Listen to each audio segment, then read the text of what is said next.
I said, what's going on, babe? It's me, Mr. Glasses, and you see that title for your ass. Not only she is the first lady, she is the first black first lady, and she's elegant. I can't lie. But for her to be nominating Hillary as president is a bald-faced bullshit ass lie. And for you as the people, I don't understand to get why y'all got something against Donald Trump. When if you look at it, President Obama ain't do shit for us, the melanated people. That bastard laid up there and put the gay people on a pedestal. Because I say to y'all, I complained about something that happened to me March the 5th, 2013. That was real bad. When my human rights, civil rights, cruel and unusual punishment, and reckless endangerment of my life happened to me after I called 911 because of the emergency that I was having. And I had two paramedics stop my transportation to the hospital from the 911 call that I made and lied and said that they did not stop the ambulance. Everyone called me a liar about that whole little situation until I showed them a tape of it. Saying that to say this, if you are as stupid could be stupid, you would vote for a woman that bald-faced lied not only to the people, to her fucking people. Think about that, fucking people. The bitch didn't just lie to us people. The bitch lied to her own people. So picture that in your fucking brain, people. Stop being sheeple. This shit crazy. But I can say again, Michelle Obama is the epitome of the most beautiful and elegantest woman you could ever see. But confused on announcing Hillary to be the next president of the United States is obscene to the point where y'all are ass to the motherfuckers that lick out of the asshole. That is the reason why all of y'all are so fucking confused. Because of the licking out of the ass to the hole. Confused people do confused shit because they confused. That's the opposite of saying that you're a confused motherfucker. And I'm not using no verbal language. No, I'm not. There's no such fucking thing as bad language, verbal language. Man put all the motherfucking titles on language and all kind of other bullshit. So I'm using language that you gonna get. I'm using language that you can relate to. I'm using language that if you can't motherfucking get it, you can live there and hate to it.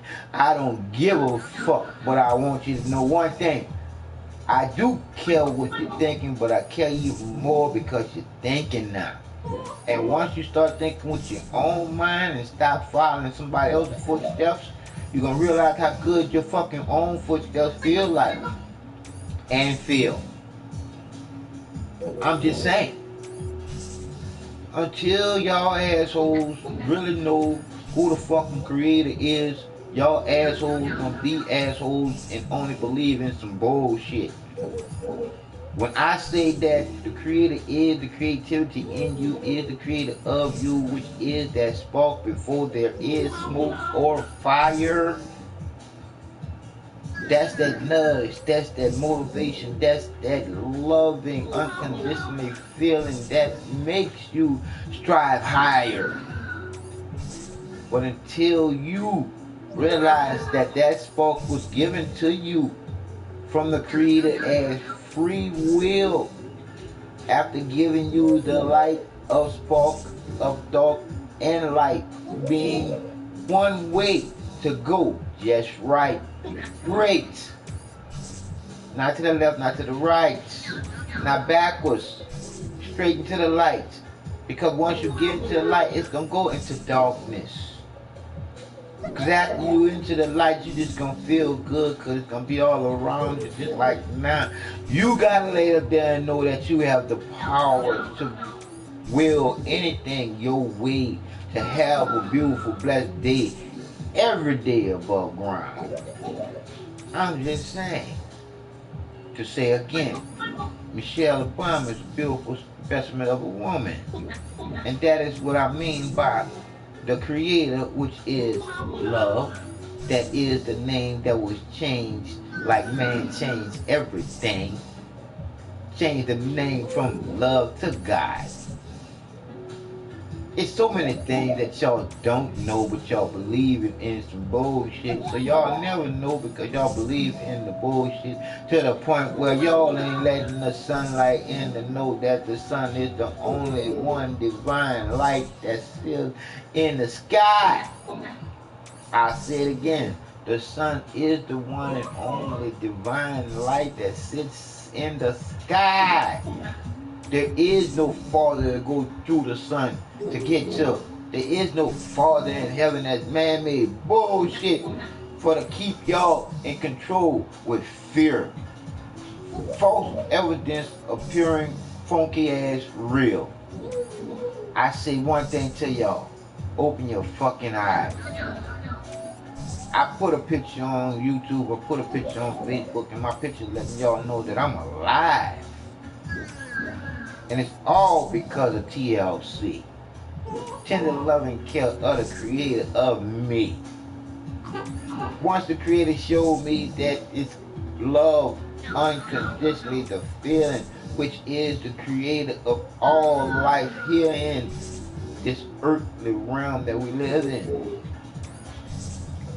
Until I knew where the power lies at in me to feel, to know, and not believe in some bullshit that I was taught a long time ago as a kid. So, when I say that it's all on you, shit, it's all in you. I say it again. If you don't know who the creator is, it ain't that God bullshit you think it is. That's just some bullshit that you was taught as a kid. Now it's time to get that shit up. Because if you look at saying God, and then you look at in the Bible, it says what? It says you don't say the name in vain. Can't none of y'all say the name because y'all don't know the name had been changed. And don't none of y'all know the original name because it is no name. It's your feelings. So I'll break it down to you. The Bible says, don't say the name in vain. And if God was the name of the creator, look how easy y'all say the name when y'all say it in vain. When y'all not creating, y'all just fucking. Y'all say God and sex, just as y'all having sex, so easily doing. But not really realizing that the creator created love the way to bring in a new human. I'm just saying. It's self-explanatory when you self-explain to self when getting the feeling of the whole circle of life that you sit in the middle of your choices, left to the right, right or wrong. But know that spark of light is what's right. It has no wrong. Because the creator is only one way. And that's straight. You choose to do wrong. I'm just saying. Life is what you make it because you create your own reality. So let me tell you who the creator is in you. The creativity in you is the creator of you. It's that spark before there's fire. It's that motivation. It's that love unconditionally. Knowing that it won't expire. Because no matter what, the creator gonna always love you. So, you tell me, in the Bible, and you say it too. One part you say, God is good. And then the chant is all the time. And then in the Bible it says to fear God. And then on money it says in God we trust. So you tell me, how can God be divine when God is some bullshit that's always on your mind when you trying to get that money? In God we trust. When trust me, a motherfucker will kill you in that piece of paper that has on it, in God we trust. So you tell me, is God good all the time?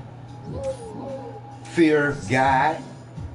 You tell me, which one is it? Do you love or do you fear? When you pick the one out of those two, you will get the Creator's original name, and you'll feel it too. Because you stand alone on your feelings. Can nobody feel what you feel, how you feel it. Can nobody know what you know, how you know it. That's why I can say that even though I don't stand, I sit on what I know, and I roll what I know, because I know that I died before. I'm just saying. So here we go with this Hillary Clinton that we're gonna lay up there. I'm not here, yeah, Hillary Clinton with Obama's wife laying up there being a spokesperson for Hillary Clinton. This bitch that's I'm like a shit. How can you elect her as a president when she's a lying sack of shit? I just gonna put some music with it.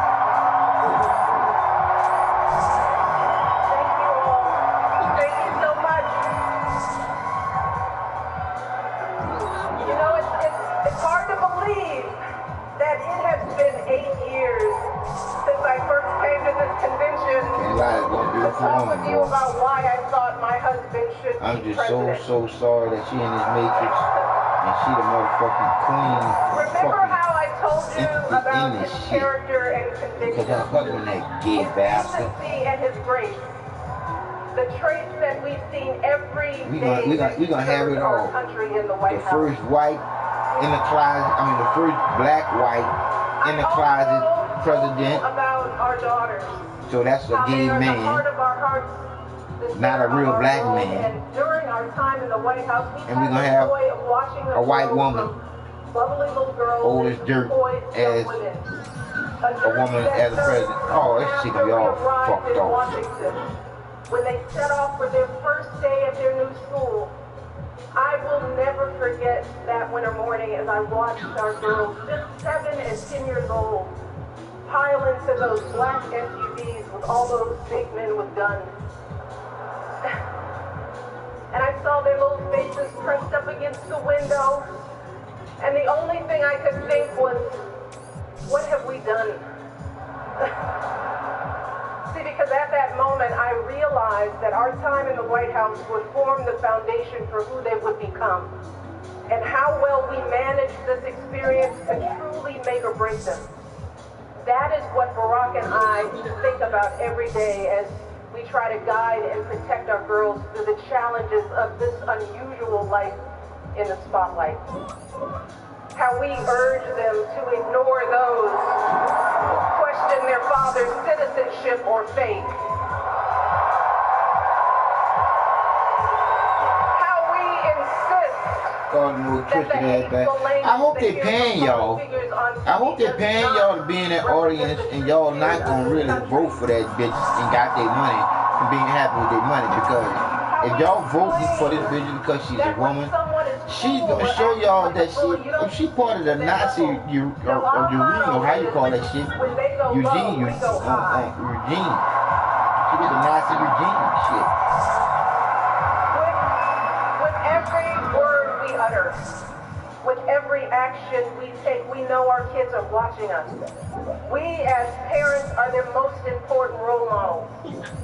And let me tell you, Barack and I take that same approach to our jobs as President and First Lady, because we know that our words and actions matter, not just to our girls, but the children across this country.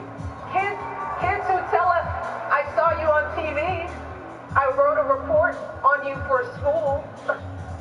Kids like the little black boy who looked up at my husband, his eyes wide with hope, and he wondered, is my hair like yours? And make no mistake about it, this November when we go to the polls, that is what we're deciding. Not Democrat or Republican, not left or right. No, in this election and every election. Bullshit, garbage, and y'all gonna elect this bitch as president, and she gonna show us her ass. And when I say she gonna show us her ass, Hillary Clinton got something in stores. I don't know what it is, but I know a war is in it because she's trying to make up for the money that she lost. I'm just saying, we gotta really let everything come together to realize what's really going on in these things today. And Hillary Clinton is part of bullshit. And you about to see it for yourself. For yourself. That transition bullshit.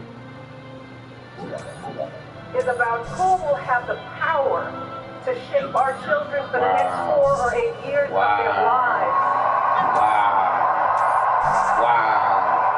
Who would want Hillary Clinton with the power when Hillary Clinton already lying with I am here tonight because in this election there is only one person who I trust with that responsibility. Are you serious? Only one person who I believe is truly qualified to be president of the United States, and that is our friend Hillary Clinton. Come on.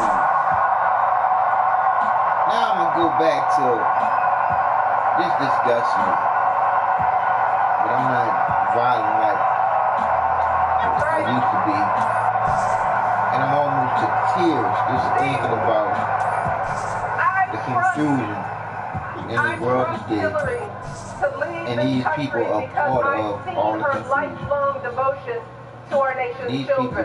People put not just this her own world, daughter, who she has raised the United States in this world in a situation but that it every is in child today. who From needs the a first champion. from the first Kids war who we take had. the long way to school to avoid the game. Kids who wonder how they'll ever afford college. Kids whose parents don't speak a word of English but dream of a better life. Kids who look to us to determine who and what they can be. You see, Hillary has spent decades doing the relentless work to actually make a difference running the in their mold away lives. from Bill. Shit. Look at all these confused ass black people. For God disabilities damn. as a young lawyer, fighting for children's health care as First Lady, and for quality child care in the Senate. I'd rather see what he And when can she do. didn't win the Obama nomination ain't 8 years do ago, shit for she us. didn't get angry or Nothing. disillusioned. And you think Hillary gonna be any different? Hillary's husband did the 3 strikes, you outlaw. You put niggas in jail. Hillary did not pack up and go home. Because as a true public servant, Hillary knows as a true fucking so crook, much bigger than her she own knows that her desires pockets and ain't disappointments. bigger yet. She's a crook, man. Look what she did to Haiti. Proudly stepped up to serve our country once again as Secretary of State, traveling the globe to keep our kids safe. And look, there were plenty of moments when Hillary could have decided that this work was too hard, that the price of public service was too high, that she was tired of being picked apart for how she looks or how she talks. How she lied. How she lied. But here's the thing. What I admire most about Hillary is that she never buckles under pressure. She never takes the easy way out. Hillary's a gangster. And Hillary Clinton has never quit on anything in her life. Hillary is one of the reasons why Grand Theft Auto is so good of a game with the violence in it. Because Hillary is the epitome of that I want for violence. my girls and all our children. That's what I want. I want someone with the proven strength to persevere. Someone who knows this job and takes it seriously. Someone who understands that the issues a president faces are not black and white and cannot be boiled down to 140 characters. Look, because I'm about to put this song on you, Michelle, because this song here is us screaming out to y'all lying asses. Because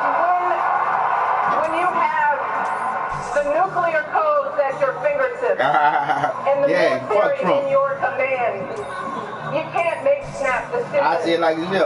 You can't have a thin skin or a tendency to lash out. You need to be steady and measured and well-informed.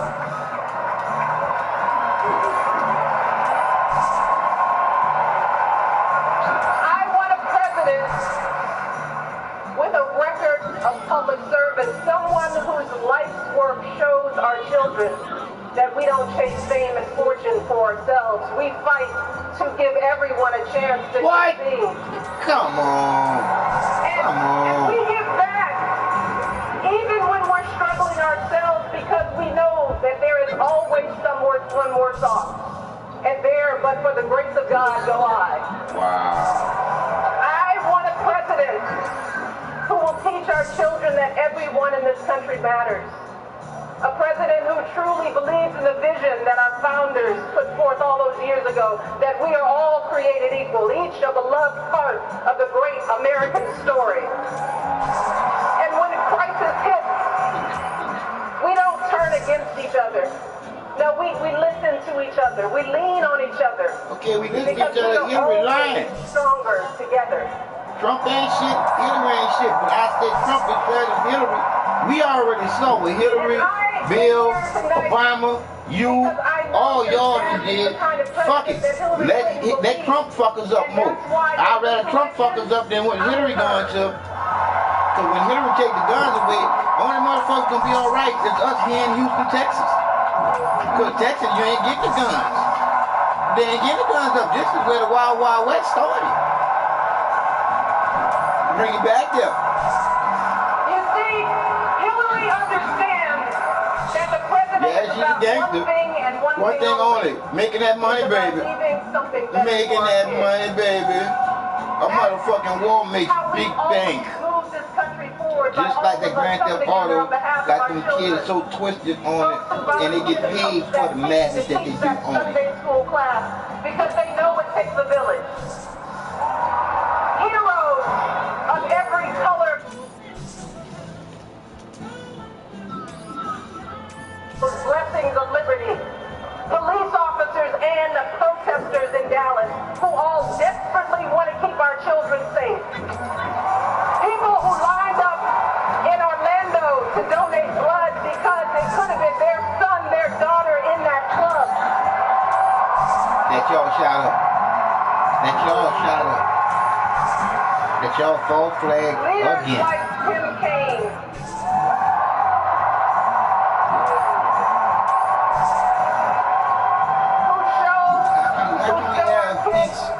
If y'all are the ones that's making the chaos. Leaders like Hillary Clinton, who has the guts until the people and the realize grace that to keep coming y'all back and are the putting problem. those cracks in that highest and hardest Trump, glass ceiling. And this so whole she finally administration, breaks through, all that bullshit. lifting all of us along with her. That is the story of this country. The story that has brought me to this stage tonight. The story of generations of people who felt the lash of bondage, the shame of servitude, the sting of segregation, but who kept on striving and hoping and doing what needed to be done so that today I wake up every morning in a house that was built by slaves.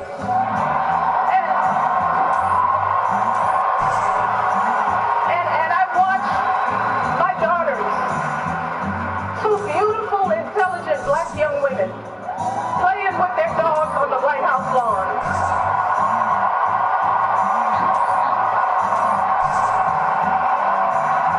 Bullshit. Oh, bullshit. And because of Hillary Clinton, my daughters and all our sons and daughters now take for granted that a woman can be president of the United States. Bullshit. I don't care if you became president, but under that same administration, fuck y'all. Bullshit. So, but I love you though. Don't let anyone ever tell you that this country isn't great. That somehow this country ain't never been great for the black man. Because this right now is the greatest country on earth. Man, this country great to live in. This country is good to live in. This country is not great. Shit. They still got niggas going to jail for shit that they ain't do. To set out into the world. I want a leader who is worthy of that truth. What? A leader who did you say worthy of truth? Promise and all our kids promise. A leader who will be guided every day by the love and hope and impossibly big dreams that we all have for our children. Well, you studied that shit. So in this election, you go. We cannot sit back and hope that everything works out for the best. We cannot afford to be tired or y'all better go vote for Trump and say you wish and hope everything go out for the best. Between now and you vote for this November, bitch and say that you wish and hope everything go out for the best. 8 years ago and 4 years ago.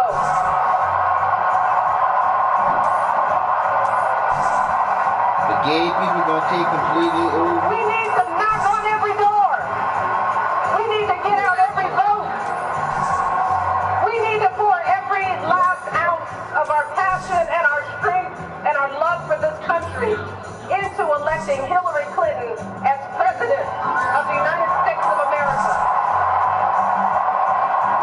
So let's get to work. Thank you all. God bless.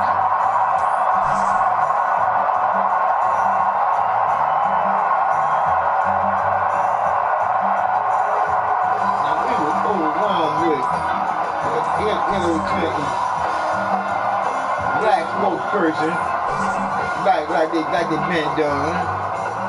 You a black spokesperson, but I'm about to give y'all I call it a treat. And what I mean by a treat, we about to let them go with some Professor Griff on this bullshit. What we say that Professor Griff? What you say that Professor Griff? Let's talk to him. Let's talk to him, Professor Griff. You got to start it over for the people, Professor. Start like that, huh? All this gift of life.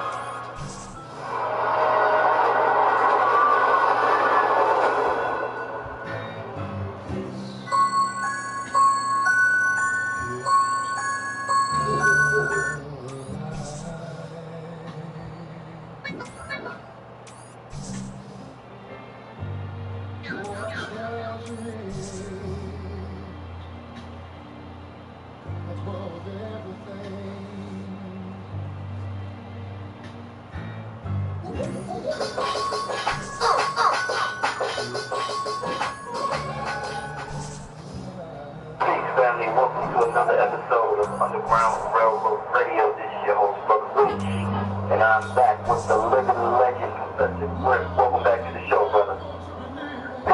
Peace, good brother. It's a pleasure to be back, and after all I went through over the last week, this is cool. Just quiet. I'm like you said, bro. Cut my throat to cut my No telling what they gonna do, but I tell you one thing, that martial law shit is real, bro. If push come to shove, and one of them motherfuckers think they going to jail, believe that. So I say to you, or anybody, Texas gonna be the best fucking place to be at simply because it's the strong. It's the 5 men. And then start Wild Wild West. So I'm like, it's gonna be the best place to be at when all the bullshit happens. My prayers go out to everybody that's gonna be outside. And I guess this week I will touch on having the Democratic National Convention. Because they already starting to lock shit down. Said over the last couple of days that myself and I'm sure the family as well want you to educate us on. Michelle Obama gave a speech. She's out there promoting Hillary Clinton. She wants Hillary Clinton to be president. So she gave a speech, and she was talking about the important place in her family's important place in American history. And the main theme of it was the racial progress that this country has undergone. One of the things she said in the speech is, I wake up every morning in a house that was built by slaves, and I watch my daughters, 2 beautiful, intelligent black young women playing with their dogs on a White House lawn. So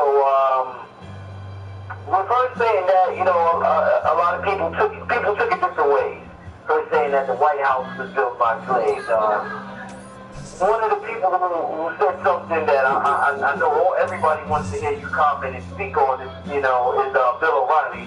He came back the next day and said that the slaves that worked there were well fed and had decent lodging provided by the government. So we're going to get into that. But before we get into that, I definitely want to know your opinion on Michelle Obama's speech, as well as her sentiments on America having so much racial progress. My question to you, Professor Griff, is, do you think America has progressed racially in the manner in which Michelle Obama was making it seem? And if not, Professor Griff, give the family some examples, because there's different levels of slavery. If you don't agree with that, what would you feel is racial progress? What would have been racial progress in this country if you don't agree with Michelle Obama? Well, as always, Brother Rich, I take the unpopular position of being one of those that never try not to give my opinion. If we take an answer on actual fact, and we look into the whole of America's landscape as far as the different areas, I think the different areas of people activity that Francis Chris Wilson gave us, Dr. Francis Chris Wilson, we can look across the board and see whether or not if we've made progress. We're not talking about the things that they put on Fox News, or the things that they put on CNN, or the things that come through the Associated Press or Reuters, or any of the news services. We're talking about the actual day-to-day grind, the day-to-day living, the day-to-day struggles of black people in America that white writers, with them suffering from aspects of cognitive dissonance and the other things that they suffer from, you can't trust them to write our story and actually tell the truth. This has become the problem in America with understanding black people's struggle. It's always written through the lens and from the pen of someone that doesn't look like us. So then when they do hear from us, it's always shocking to them. So to answer your question very directly, based on what I'm about to say on actual facts, Michelle Obama is kind of off base, if I can say that, some kind of words, executive words. It's off base simply because she's one of the ones that is able to make it to the big house, to live a comfortable life. No, America has not made progress in the way that Michelle Obama actually is dreaming and thinking that it has. I dare Michelle Obama to trade places with Shaniqua. You understand what I'm saying? Who has to raise Quantavious in the fucking projects somewhere on the south side of Atlanta, or somewhere in Memphis. You understand what I'm saying? And having to deal with that. No, Michelle Obama, we applaud you for your speech. We applaud you for picking up your husband and giving us an overview from inside out on the struggles of you and your husband and your 2 children and your dog living in the White House. Giving us a bird's-eye view of what that's about. And then there's the pressure that when you're taken from critics and people that criticize you and your children having to live under that. Thank you for that, and thank you for your speech, but absolutely not. You're way off base. We don't live like you think we live, Michelle Obama. It's a lot worse than what you could ever imagine. Those are words that you and your family have to deal with, Michelle. This is actual fact. Yes. And if I can say it a little bluntly, man, they put hands on us, Michelle, for real. Yeah. You understand what I'm saying? Something that your husband could actually do something about, but it won't. Plain and simple. So, have we made progress in America? Brother Rich, you would think that if they stab us in the back, 6 inches, and the knife is in your back, and you walk around with the knife in your back 6 inches, yet your brother came along and pulled it out. When I say your brother, I'm talking about Malcolm, Martin, Muhammad, Mark and Garvey. I'm talking about everyone that has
seen black people act out with money, i.e. $40 million slave.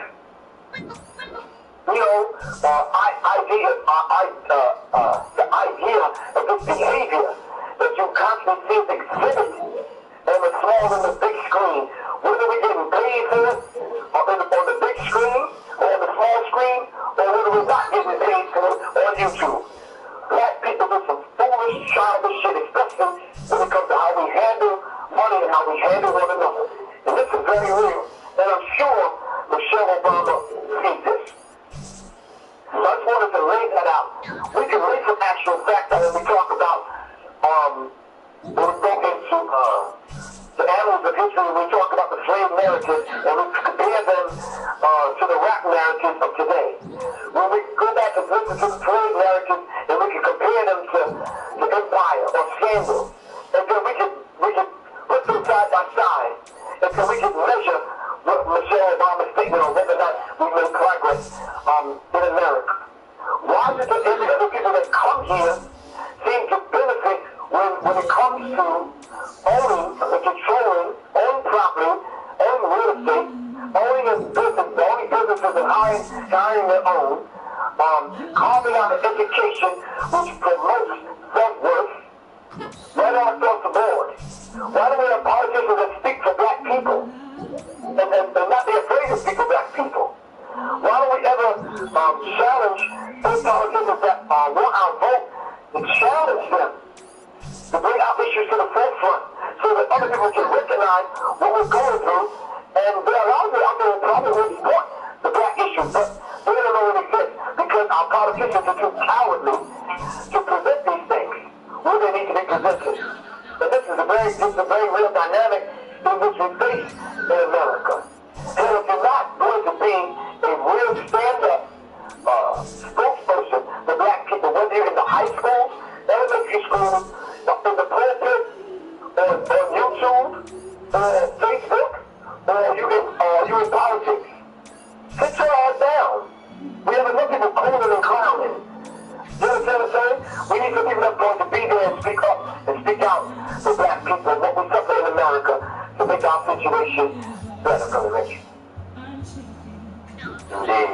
Now, Professor Griff, one of the things Bill O'Reilly said in his, when he was speaking, was he talked about the white slaves. He said it wasn't just black slaves, it was white slaves as well. You know, I keep hearing about comment section on some of the videos. There's white people that comment who say, you know, well, hey, the Irish were slaves too. You guys weren't the only ones that were slaves. So talk to me about when this whole Irish thing. People keep talking about the Irish or there was other slaves as well. Is it sensible to compare what we went through with what the Irish went through? Some people told me stories about how the Irish babies used to get stuck in the chimneys and they had to clean the chimneys, and sometimes they got stuck in it and they tell about the horror stories that they went through as well. So what can you tell the people? Because when you look at the Irish and you look at blacks, you see two completely different things going on in America. So some people may think in the idea Bill O'Reilly's trying to throw out there is, hey, if the Irish and the other slaves can advance in America, you niggas need to stop complaining and advance just like the other people that were slaves too. So talk to me about the Irish being slaves and why were they slaves in the first place? Because Jesse Williams talked about the invention of whiteness. They said they wasn't white back then. So this whole thing is confusing. They saying the Irish weren't white, the Jews weren't white. It's real confusing, Professor Griff. I need you to kind of just like bring that all together for the people to help us understand what exactly went on during slavery. Well, Brother Rich, if we were to intelligently and boldly answer the question that the vast majority of the people that have bought into the whole idea of this invention of whiteness and benefited from it, not only bought into it, but benefited from it, Brother Rich, we'd have to answer the questions and be very, very direct. So let's answer the question. Let's ask the question first, and then let's answer the question. When was the white slave trade? We're going to ask that question, okay? When was the Irish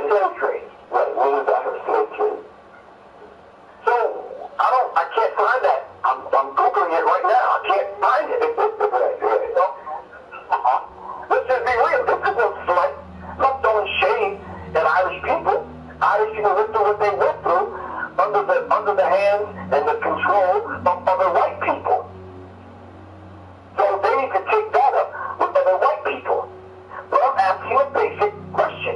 When was the Irish slave trade? Number two, who was Irish slave masters? Who was the slave masters that controlled and enslaved the Irish? Were there other white people? If there were other white people, what other white people?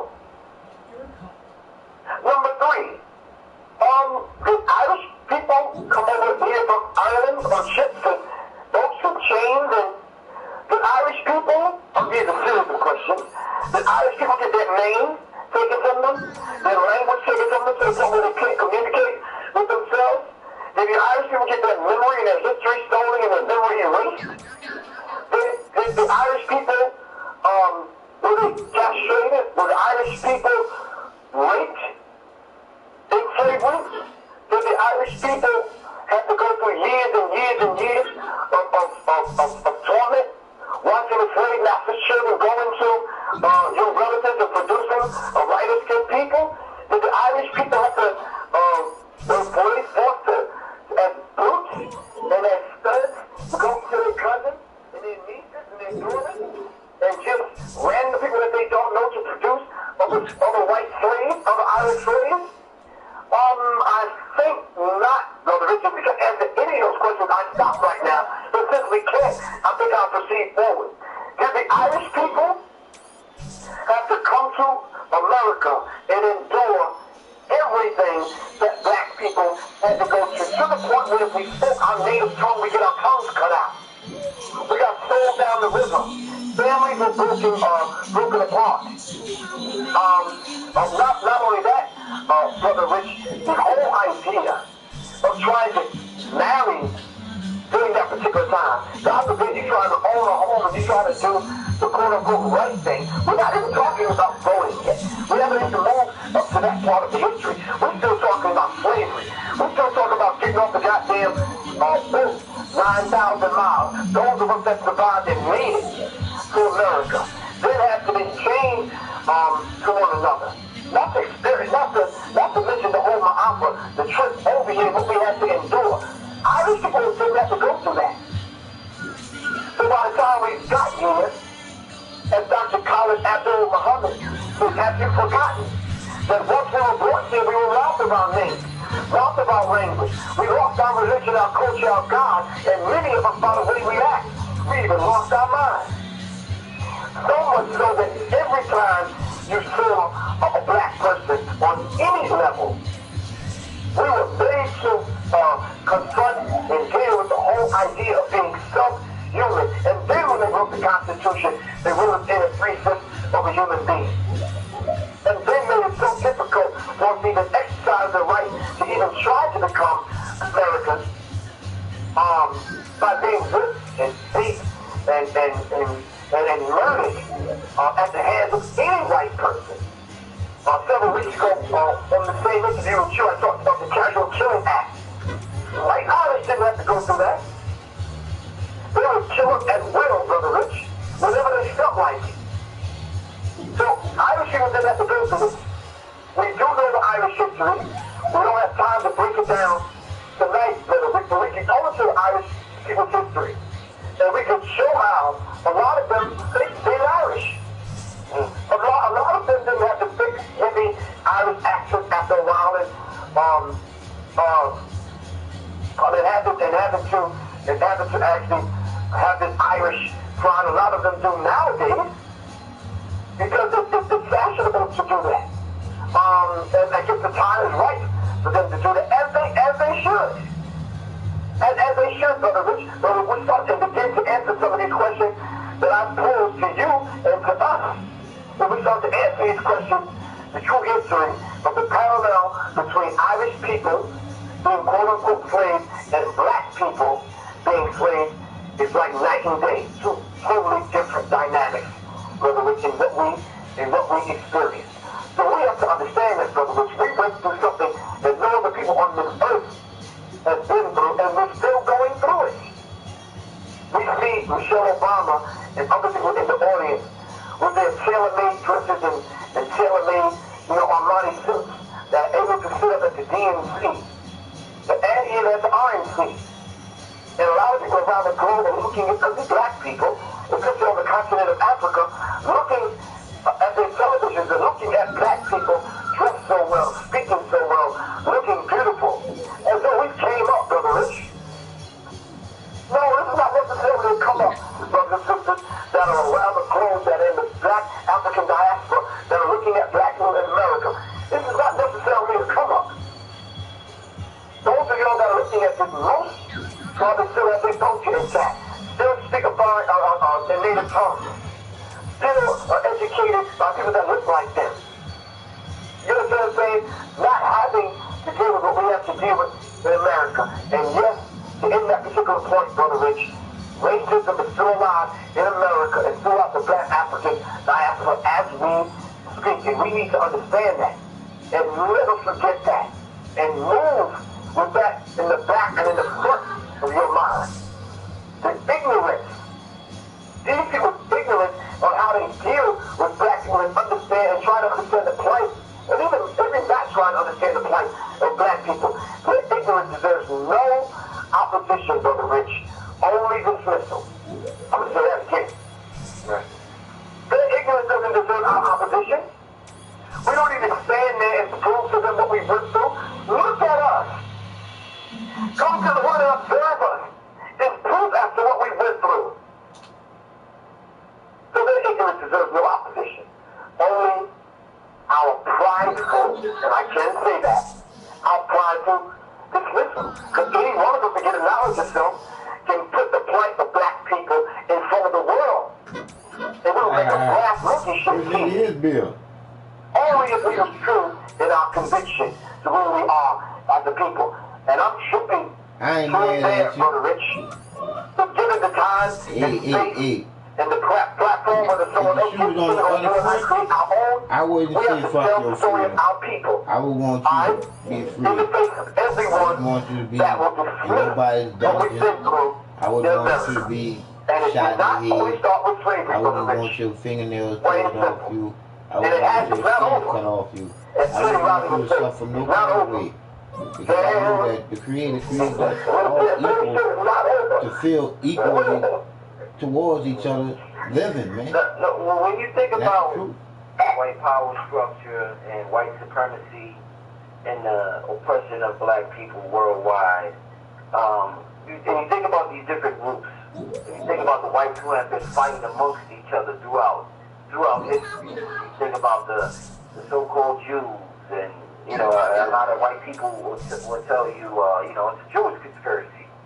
Then when I remember me and Sarnetta was just on 125th last I week. wish that I could talk to any of these people, Obama, Hillary, Europeans, it's because not us. They're the ones that I would simply say to them, it's not us. how do they sleep at night knowing that somebody is then you suffering have the English from their hands? Great Britain.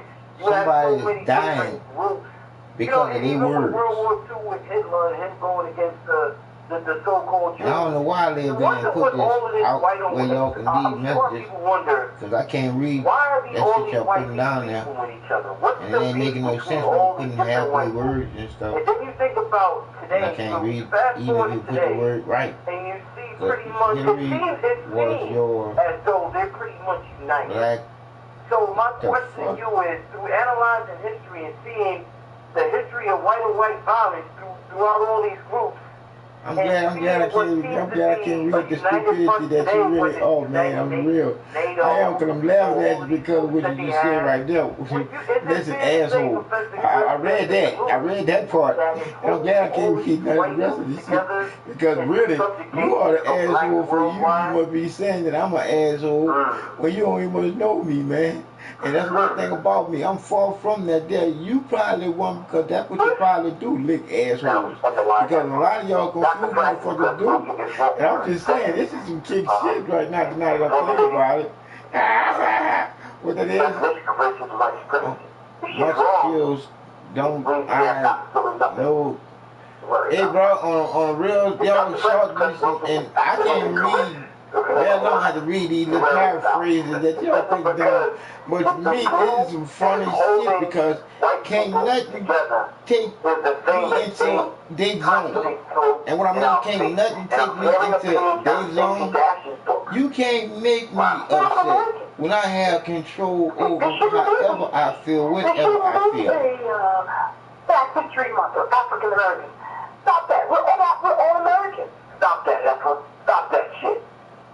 But that is the clue. Then we failed, Brother Rich. America failed, and black people through our stupidity, believing white America, we failed. Why? Because if they voted in the 3/5 of the human being, we're not yet Americans yet. Am I correct? Come on, talk to me. Right. If that is the case, then, Brother Rich, when are we going to become Americans so we can reap the benefits of what being American, being an American has to offer, Brother Rich? When are we going to start reaping the benefits? When are we actually going to become Americans and get treated I had like a mind Americans? with I behind want you. the goddamn Yeah, apple pie, man, the you fucking call me, baseball man. cards, all that I shit. want to hear your stupid. If I'm truly an American, I want to hear treat you me over the like phone an American for and real. let me benefit from everything else, every other American. I don't care if it's Italian American, Irish American, Jewish American, American American, and some other American, Mexican American, and something. Give me the benefits of everyone else. Give me all the things that everyone else benefits from. Because you probably a little kid. Brother Rich. And I say to you, all y'all little kids, and it's the truth. Y'all so stupid to the point where y'all don't even know y'all stupid. But y'all stupid because y'all have a reason to be stupid. Because y'all a little kid. And most of y'all mind hasn't developed enough to know that it's stupid because you're doing what stupid kids do.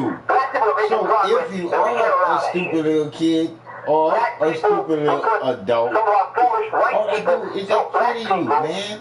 I pray for you, and I wish the best for you because you're confused in this world where it's about coming together.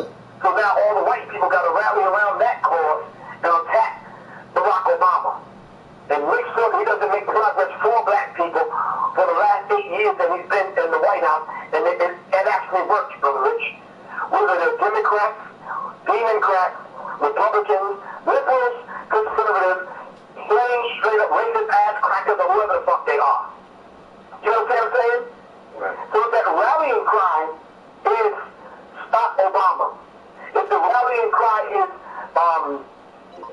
affirmative action, if the rallying cry is there's too much testosterone, there's too many black people making progress and making too much money in the movies, then let's put out some movies that's going to stifle that progress. Let's put out a series of slave movies.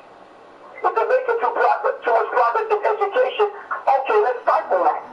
Alright, let's bring up the question of Harriet Tubman on the $20 bill, and let's regurgitate and re-stimulate black people so we'll start talking about slavery again, so they won't make the progress. If they're making too much progress in the way of the Olympics or sports or whatever they're doing, let's stifle that. Let's change the rules. There's a young lady that came to my chemical cipher, handed me a paper dealing with changing the law in America. And I thank the sister for giving me the paper. I read it. I read it more intensely later on, but I read it. And I asked the sister a question that said, well, sister, you really think changing the laws in America are going to benefit black people? She said, well, it's a start. I said, sister, the law is only as good as those that enforce the law. And if they find us making too much progress with obeying the law and using the law for our progress, they will change the goddamn law, sister. Are you feeling what I'm saying, Brother Rich? Yes, yes. These are the trigger points that white people, regardless of Irish American, Italian American, Jewish American, whoever they are, you understand what I'm saying? Most may disagree with me. Some understand, a few understand. Some will say, Professor Griff has a point. Others will say, man, shut the fuck up, Professor Griff. That's some bullshit. I'm white in America, and I work hard every day, and the black person can do what I do to make progress every day. And I'm like, wait a minute. There's this thing called slavery that you haven't been through, Italian American. You understand what I'm saying? Something we have to deal with every single day. And the thing that we have to wake up dealing with every single day, white people, is the fact that we have black skin, and that's what you use to judge us. Whether it's a quiet, psychological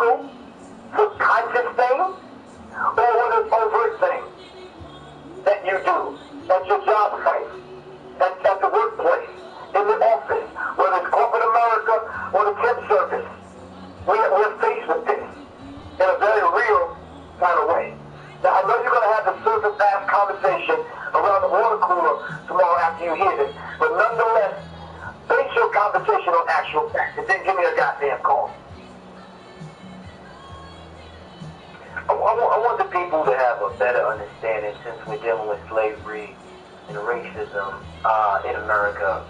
I want the people to have a better understanding of what Dr. Francis Creswell meant by white genetic annihilation. So I want to give an example, Professor Grimm.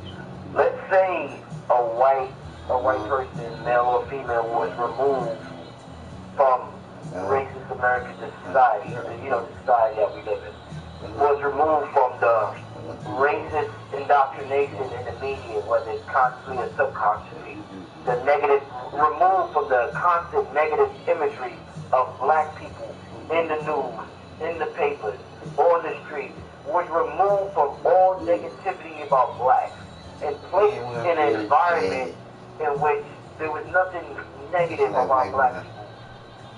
With this idea of white genetic annihilation, will it still trigger them to do what it seems is what's going on globally right now? Because, I mean, this happens, this is the subjugation of black people is happening all over the world. So it's like, wait a minute, it's not just America, it's not just Africa, it's not just the Caribbean, it's not just Europe, it's not, I mean, it's worldwide. So first it's like, well, goddamn, how the hell is one group targeted all over the world? Yep. So my point, let's say we took these white people to another earth, where they don't have to go through the white supremacist system. Do you think it would still trigger them to have this fear of white genetic annihilation, Professor Grimm? To be honest with you, listen, I'm sorry, I thought that I was off. No, that's why this is between you, down those and stuff. But, yes, because nature, if you just kind of look at nature, nature will let white people know that black and dominant this may sound really, truly arrogant and too forthright for some white people listening to this, but I need you to buckle your seatbelt and wear your sensitivity on your sleeve, white people. The reason why Dr. Francis Creswell said white people have this propensity and leaning towards dominating and controlling black people and subjugating black people to the worst treatment ever on the face of the planet Earth, simply because they have to survive on a genetic level. Brother Rich, looking at nature provides for black people. I'm going to say that again. Nature provides for black people. Yep. Now you, as an individual, the average white person, may say, well, shit, nature provides for white people too. The sun shines on the crops, and it rains, and it grows to food, and white people can eat it. Like black people can eat it. But yeah, but when white people take to the earth, and they go into the earth, and the earth looks like me, there may be a problem. So therefore, the food industry, in order for them to sell their products to white people, have to make not brown and black flour, but white flour, in order for white people to accept it. That's a hell of a thing on a psychological level. Wow. Now, the fuck? Let's take these for a minute. In order for white people to sell flour and sugar and all of these products that come up out of the earth, which are dark, brown, right? Come on, Brother Rich. They have to bleach the flour and the sugar, right? And make the sugar fit for white consumption. And in most cases, they change it to it being white, so white people can get past themselves. Sometimes they can't get past themselves to buy brown sugar and other food that come up out of the earth that's dark, because they can't get past themselves, that's rich. And this is very real, and we need to understand it on that genetic level. They're so fixated with the whole idea of surviving genetically, they can't ever see themselves in an inferior position to black people unless they subjugate black people. That is the only way we'll be inferior to white people. And I know this may sound like a David Duke rant to white people, but it's actually true. The sun loves us, white people. The blacker the berry, the sweeter the juice. If you ain't got no soul, you ain't got no juice. This is a very real dynamic in which we have to deal with every single day when we walk out into the sun, and when we kiss the sun, you see the sun may operate as your enemy, white people, at certain instances. The sun doesn't deal with black people. That way the cosmic forces work with us as long as we keep our nappy hair. Everything in nature works for black people. Simply stay true to the self. I know there's a roundabout way of answering that question, Brother Rich, but it's actually profound when you actually look at what nature provides for black people. I'm not saying it does it in any other way, but if you really look at how black people resonate with who and what we are and how we resonate with nature, it provides for us. Does it provide for what we need to do? Listen, no other people could have endured what black people have endured during slavery. Would you agree? Indeed, definitely. They tried to enslave the Native Americans. Didn't work. It did not work, man. They didn't have to get up and go that black people. They just didn't have it. You know, not to say that aspects of their history didn't include that. They tried the white slave trade with the Irish. I'm unaware of this, and I'm not sure if the average person could have went from can't see to can't see. So when you woke up in the morning, you couldn't see. So when you went to bed, you couldn't see. Them people that are 9 to 5 are working a 10-hour shift. You work all the goddamn time. And I love these fucking people to say that we're lazy. We work all the goddamn time, Brother Rich. So no, when you talk about black people being lazy, I'm supposed to differ with you. So we're the ones that have endured 400 and 500 years in this madness out there without a goddamn day off. So it's a very real dynamic. So when we talk about 100 years of lynching, Ralph Ginsburg, when you talk about other books that they have written about how black people were treated, I'm not sure if Bill Riley and the rest of the books, Brother Rich. Most of which were written by white people. There were true stories that were told in the slave narrative. I'm sure Bill Riley read those, or he's listened to those. You can get them on Amazon, Brother Rich. Bill Riley. And you can listen to the slave narrative about what we went through. So there are people still living today that have vivid memories of what happened to our people back then. So we're not that far removed, Brother Rich. Only if we take time to be honest enough with one another. That's one of the things that Dr. Joy DeCruz talked about in her life's work, post-traumatic slavery syndrome, is the fact that the first thing that we need to do to kind of deal with cognitive dissonance is we need to be honest. That is the only thing that's going to work for us as the people, and actually work for white people to cure them of that disease that they have. We still have it. Because racism, white supremacy, which they morphed into a system to control, dominate, darker-skinned people of the planet. Simply because they know that if we were able to just be free, right, that we would repopulate the earth and everyone would look like us. So to answer your question directly, white people on another earth, not having to experience racism, white supremacy, would they act naturally as far as dominating and subjugating black people? Would this be a natural occurrence for white people? I hate to say this, Brother Rich, but they absolutely would after experiencing and being among black people and comparing themselves to black people. You mean to tell me Tommy and Johnny and Paulie and the rest of these people can't go down to fucking CVS and buy suntan lotion? Come on, man. That's a problem. We have natural suntan lotion, Brother Rich. It's called melanin. And this is very real. So black people out there, you are what you think. Listen, you are not what other people think that you are. That's not, we don't have to go by that edict, so to speak. We don't have to follow that trend. We are what we think we are. And we need to act from that. But in order for you to act from that, we need to answer the 3 questions that Frank Fanon asked us to answer. Who are we? Where are we? And are we all that we ought to be in this world? Let's answer these questions and let's move forward. Elijah Muhammad asked us to ask ourselves, who is the original man? We have to answer these questions so we can understand who and what we are before we can even understand who other people are, especially white people. When Bill Riley starts running his mouth about the slave trade and slaves and how the hell we ate and how we lived. That was powerful, Jordan. That was powerful. nature. Wow, that was deep. I got one more question for you, Professor Griff. One more question. I hear a lot of stories about. I've heard.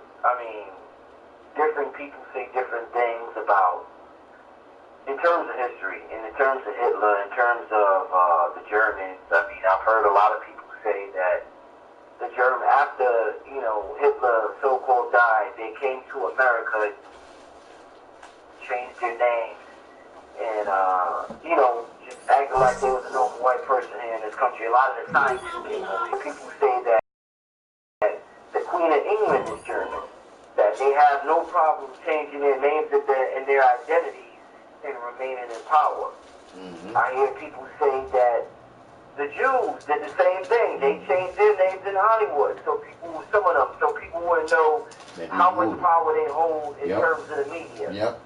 I hear people talk about, just different factions, like we mentioned earlier, of white people. And, the Vatican, the Catholics. You hear about the Vatican all the time and the power they hold in the world today. We always hear about, the term the head nigga in charge and this and that. Who's on top of the food chain according to your research? Because I know there's so much confusion out there, and I know that people want to hear what you have to say. Who's running the show according to your research in terms of racism, white supremacy? What group is ahead of? Is there such thing as a group being ahead of the other groups? Are they working together? Because some people say it's the Jews, some people say it's the Vatican, some people say it's the Germans, some people say it's the Queen of England. According to your research, who's on top of this food chain, the head cracker in charge? Who's doing this, Professor Griff?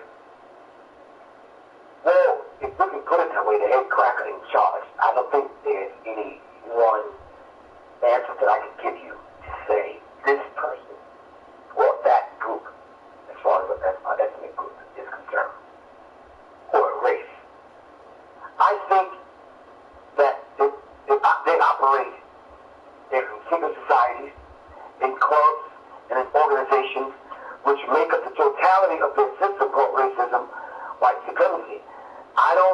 I'm going to say this, and I'm running the risk of contradicting myself from other interviews, but I'm going to use the term belief because it's probably the word that most people would understand if I put it in a sentence correctly. I don't believe that it's one group of people. It's one race of people.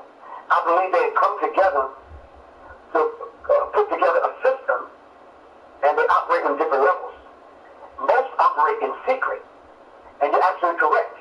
Most people, to make progress in America, especially in America, which is called the melting pot, do come to America and change their names. Jewish people have changed their names, not all Jewish people, some Jewish people that wanted to operate in Hollywood and other places to more American-sounding names. They did this in politics also.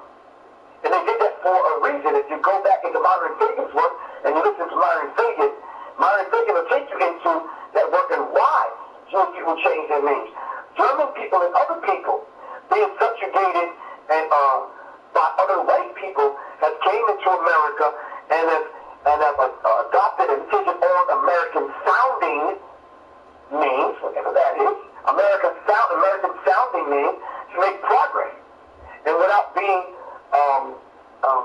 recognized just by the sound of their name.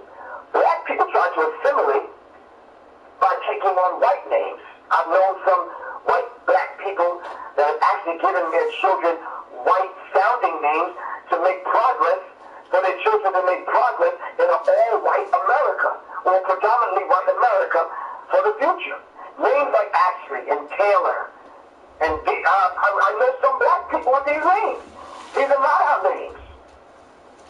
These are not our names. And we need to kind of look into why black people do these things. We have these unisex names, Brother Rich, names that can fit both male and female. But you take a deep breath on that, Brother Rich. I ain't take a deep breath. We can actually, listen, I know a female named Ricky. I know a female named Morgan. I know a dude named Morgan Freeman, and some other people. I know a dude named saying?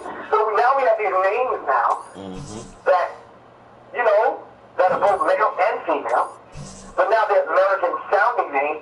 Now you don't know who the person is over the phone.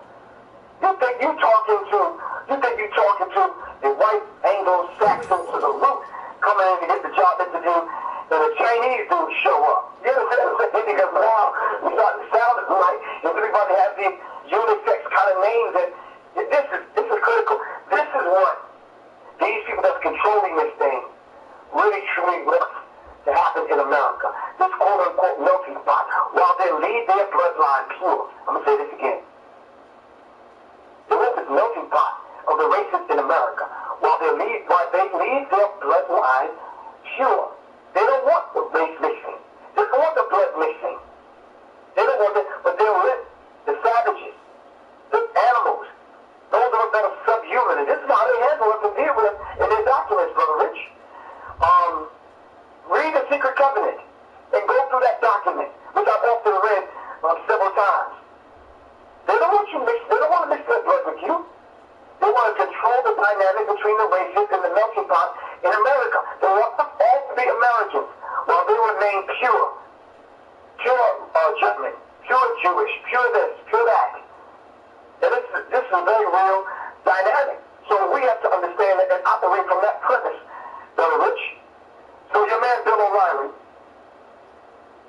took issue with aspects of Michelle Obama's speech. And when he talked about how the slaves saying that the slaves who built the White House was well fed. Well fed what, Brother Rich? Bill O'Reilly, I invite you to come down to the hood and let's look at the average meal of the black person in America, especially Big Mama or the grandmother, that's still feeding her grandchildren pig feet and ham hocks. You understand what I'm saying? And chitlins, which are the fucking pig's intestines, man. You call that thing fed well? Look at some of the eating habits that black people have. Look at some of the things that we eat and the combination of the things that we eat. Look at how we eat. How dare Bill O'Reilly? Listen, there's a young lady. Let me see if I can get her name right. What I say is because I was reading the article, Sonda Rhimes. So after Bill O'Reilly's comment on Michelle Obama's speech, she basically told this dude, try slavery, Bill. Let us know how good the food is while you're wearing chains. Woo! I was in Tulsa, Oklahoma, weeks ago, with Colin L. King at the Black History 101 Mobile Museum. A lady came by with tears in her eyes and asked me, Professor Griff, is it possible, are these the chains that our ancestors actually wore? I said, yes, ma'am, they are. She said, well, can I try them on? And I hesitated. I'm like, are you sure? She said, yes, I'm sure. I said, okay. I put the chains on her. She immediately started crying. Wow. She said, these chains are really heavy. Did we have to carry these all day? Did we have to work in these? I said, yes, ma'am. On our ankles, on our wrists, and around our necks. She said, how can anybody work like this? You follow what I'm saying, Brother Rich? Lady Bill O'Reilly didn't read that part of the slave narrative. And this is a very real dynamic, and most white people will never, ever understand about what black people went through. And that's just one example. I can give you 1,000 more, Brother Rich. Michelle Obama said, I wake up every morning in a house that was built by slaves. Well, Michelle Obama, you're absolutely 1,000% correct. Not only did we build the goddamn White House, we were never allowed in the goddamn house. Not only were we not allowed in the damn White House, we probably laid out the diagram for the house. We probably laid out the blueprint. We were the master masons that built it. Not only did we lay the brick and mortar, we were the ones that laid out the blueprint for it, the architecture for it. We positioned it in such a way on the planet, according to the stars alignment and the ley lines and the grids, that would get a certain kind of energy. We did that, Michelle Obama. So when Bill O'Reilly turns around and want to make his racist ass comment about black people help building the White House, no, we can go deeper than that, Bill. Won't you give me a call, Bill, and have me on the factor. My number 678-557-2919. We can talk, Bill. It's so simple. He said, decent lodging. Where the hell was this at? Because you can go in and around the White House right now. We can go back to Georgetown in D.C. And we can go back to Thomas Jefferson, George Washington, and the rest of their homes in Philadelphia and in D.C. and around the country. Which I've been to their homes. You know what I'm saying? If they was living like they were living with luxury, can you imagine how we were living? Stop that, man. Now, Bill, you need to go back and do your research, bro. Plain and simple. And I can give you some books that you can read. Contact with local Rashidi. You can start there. You can I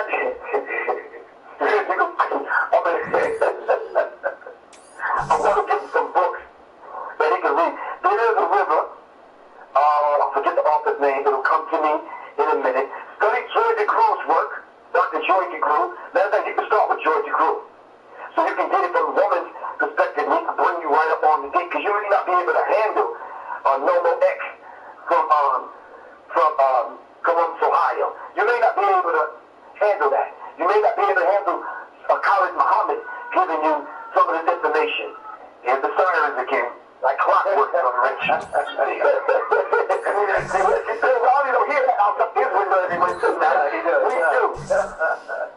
And that siren was designed to let the other slave catchers know, which ultimately became the police force in America, Brother Rich, that a slave that ran away, they would have the siren and the bell, and their own way of letting all the other slave catchers know, get your dog, get your gun, get your horse, saddle up, let's go.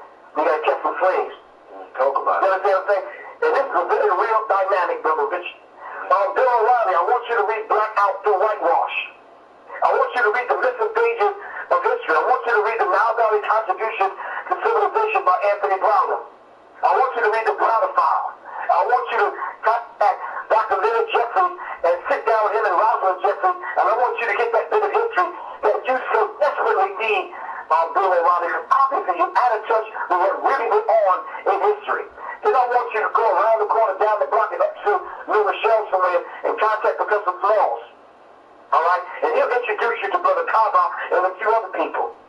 All right? And then I'll take you to a few black people's libraries, homes that I know that have massive libraries, and we can sit your white ass down and give you some black history.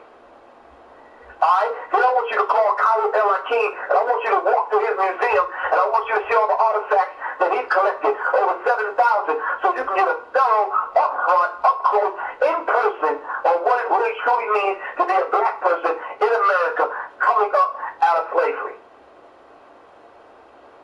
Thank you. Mr. Bill O'Reilly. Thank you, sir. O'Reilly, that's an Irish name too, isn't it? Yeah, that's Irish. Riley, O'Toole. Yeah. Shit, my name before I changed it was Irish. Griffin. Wow. Now I was walking into the slave master's name.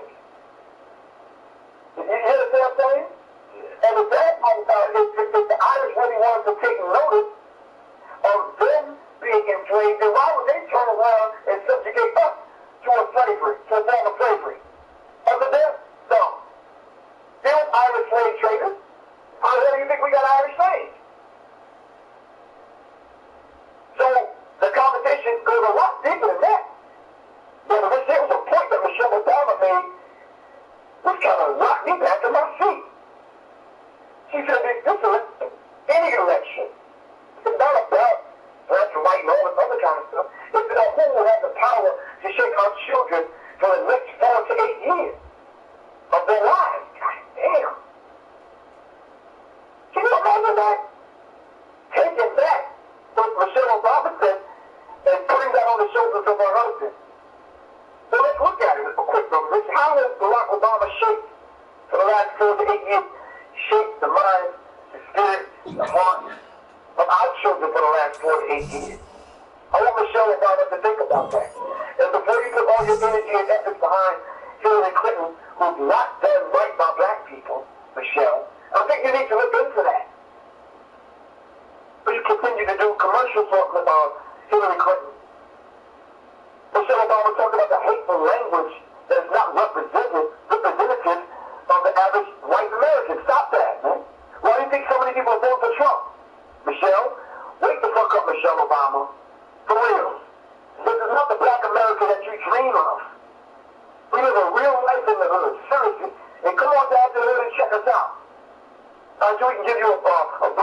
you into how we really live.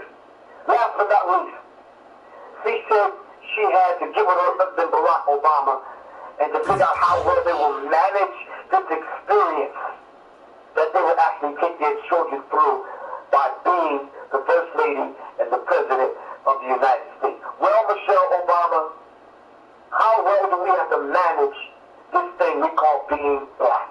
Thank you, Brother Rich. Well said, brother. And on that note, Professor Griff, why don't you give the people any information that they need to contact you, as well as anything you got coming up for them?